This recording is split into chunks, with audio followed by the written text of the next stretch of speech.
My name's Chamlee. I'm the manager of pastoral counseling. I've worked at Baptist Easley for 16 years now, and I'm a licensed professional counselor, marriage and family therapist for about 30 years, and I've been married about 30 years, so there you go.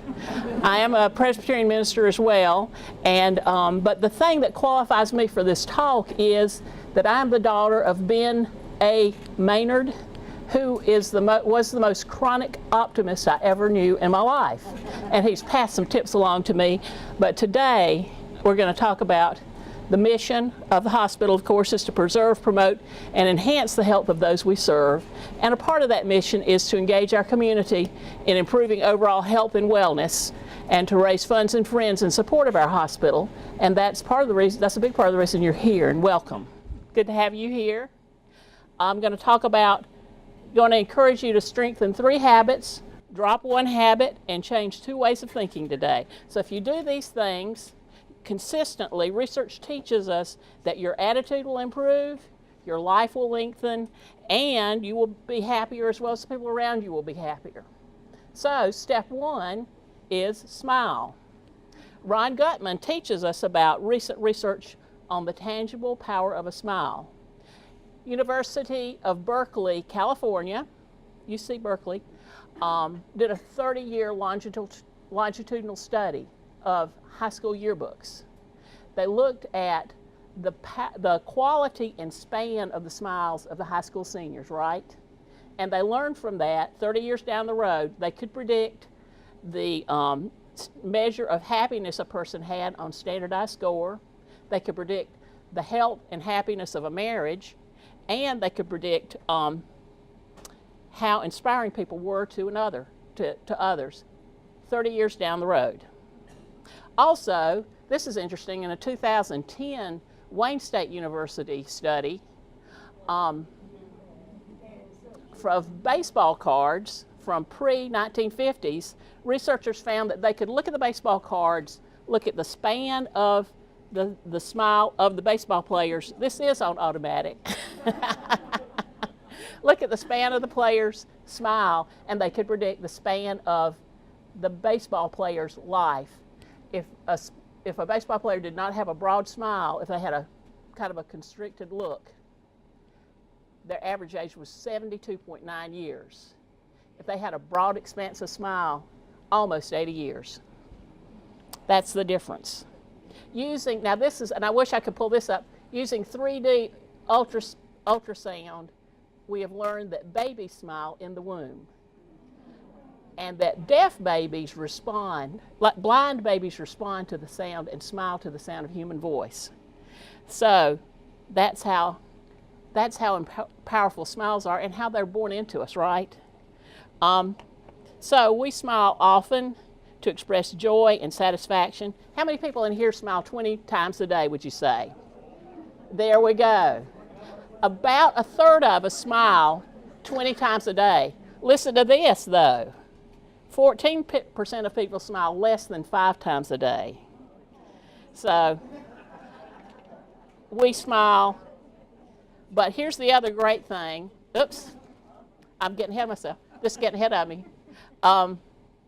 Children smile up to 400 times a day. No wonder we love to be around them, because, of course, smiling is contagious. It's hard to keep a frown when you look at someone who's smiling, right? The act of smiling itself makes us feel better. And we know from MRI studies that when these facial muscles smile, it induces positive hormones in our body and a positive feedback loop. So just the act of working these muscles strengthens our life. And I have done personal research on this subject. Chocolate is a well-known brain enhancer of happiness. Well, guess what? Smiles are more meaningful and more resourceful than chocolate in inducing happiness in our brains. So, you know, I'm not saying anything bad about chocolate. I'm just saying smiling is even better if you want to improve. Smiling can decrease stress-inducing hormones like cortisol, adrenaline, and dopamine, and it increases endorphins and lowers your blood pressure. So, also, a smile makes you look good.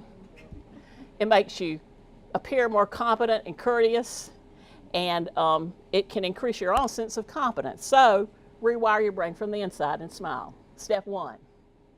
Step 2, what is the connection between gratitude and happiness? Well, that's easy. When we're happy, we're grateful. Not necessarily. We all know people who have everything they want and everything they need, and still they're not happy people. We know those folks, right? And then on the other hand, we know people who face one challenge after another, and you think, how does that person make it through? And they find a way to be joyful and happy. And what's the difference? Gratitude. Grateful people radiate happiness. And we are all given a gift at each moment, the gift of the moment, and we can be grateful. This is a gift that comes to us, it's not earned, and there are no strings attached. And we spontaneously experience gratitude when we can slow down and listen to the moment. Each moment we're given the gift of a moment. So I want you to do a little exercise with me. Take a couple of deep breaths. And think about one specific thing that you're thankful for that happened to you today. Just think back on one thing.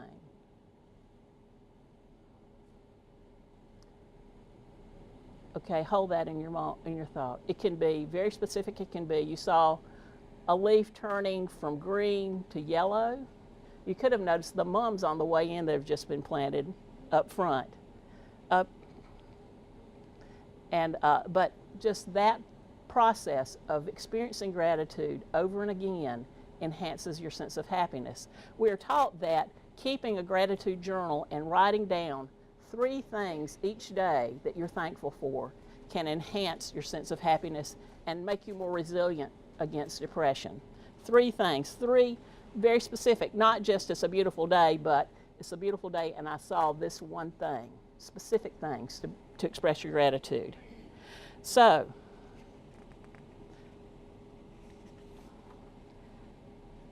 David Stendhal Rast is a Benedictine monk, and he gives us a formula for building gratitude into our daily lives. The way he got there was he came back from a mission trip from being a missionary for a number of years, and he started realizing every time he turned on the tap and he had water at hand, and every time he flipped a switch and there was electricity, he was grateful.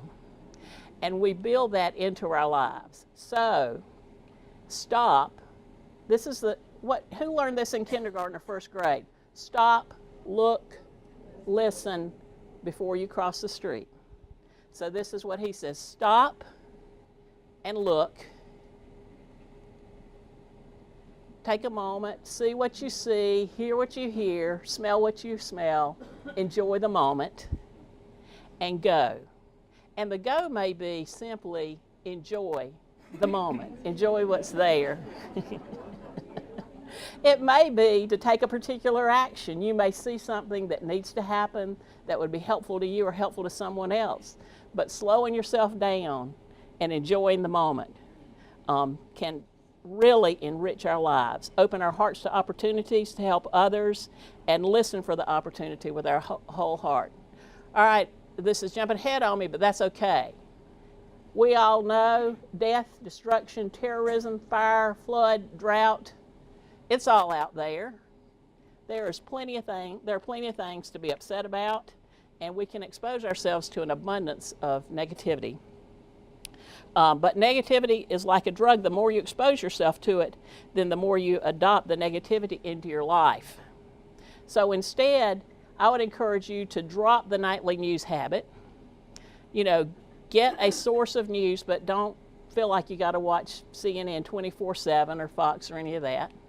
And slow yourself down and drop the nightly news.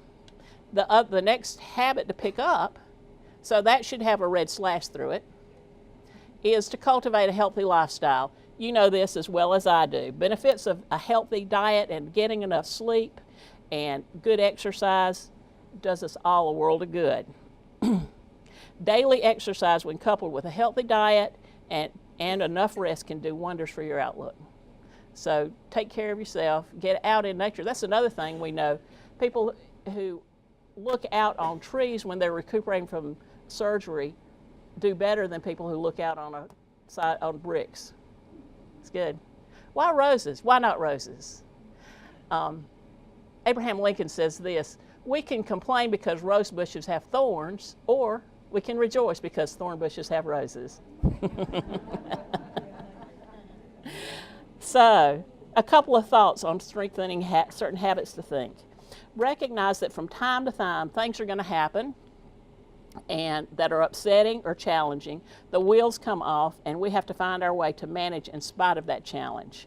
So there are a couple of things to think about. Your attributional style means that what you see, how you perceive circumstances, whether they're going to be permanent or if they're going to end, have a lot to do with how you respond. The value of realistic hopefulness about the future cannot be overstated. Hope motivates people to try rather than just give up. And hope keeps us involved rather than withdrawn. Stable attributions say that things will never change. We're stuck. This is here. I am in the middle of this wilderness. What am I going to do? But people who have more of a temporary attributional style say, I got to figure out how to fix this. I'm not going to spend the night in this briar patch. And takes action to make a change. Taking action to make a change we know makes you feel better. So having hope and developing that cultivates a positive outlook on life. So the relationship between the quality of your expectations for the future, for your children, for your marriage, whatever actually happens in your life is a powerful factor in the absence or presence of depression. So you have to be careful how you see how things are, and especially engendering hope for yourself and thinking about the positive things that can go right. The other thing is your attributional style of, here's the other thing. You know, bad things happen and we have to fight to keep the damage down. You know, sometimes we have to change settings, we have to change our circumstance, we have to make decisions that keep the damage down. And then the other thing is, a lot of us take things more personally than we should, right?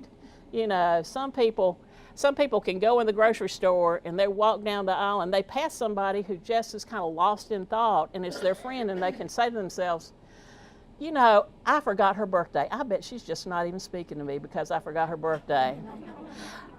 But, you know, chances are she's thinking, is my car insurance due this week or next? Or was I supposed to, for my recipe, was I supposed to get more plums or was it prunes? What is it?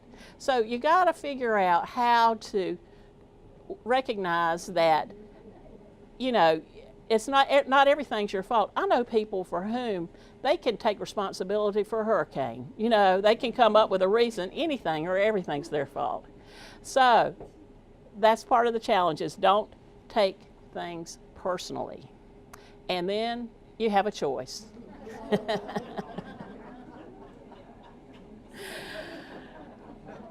You rather be right or you rather be happy?